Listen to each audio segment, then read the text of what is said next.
everyone, my name is Serious Monkey and welcome to another short Warzone tutorial. So in the recent 1.28 Modern Warfare update, Infinity Ward added a new setting for console players. Before the update, this setting could only be accessed by connecting your mouse and keyboard to your PS4 or Xbox, but after the update it can also be found by using only your controller.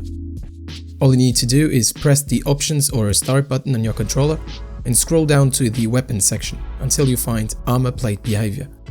As you can see, this is set to apply 1 by default, which means that you have to hold down triangle or a Y on your controller for every single armor plate you want to use. Be sure to change the armor plate behavior to apply all, and from now on you can use all 3 armor plates with one single button press. Let me show you some gameplay footage. Have a look at the controller cam in the top right corner. I've only pressed triangle once to apply all 3 armor plates. To cancel the armor plate animation, press triangle twice. You can also apply the first armor plate and cancel the second by simply double pressing triangle.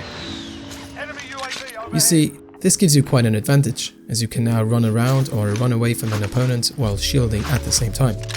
Anyway, I hope you enjoyed this quick tutorial. For any question or suggestion, please refer to the comment section. Thank you for watching.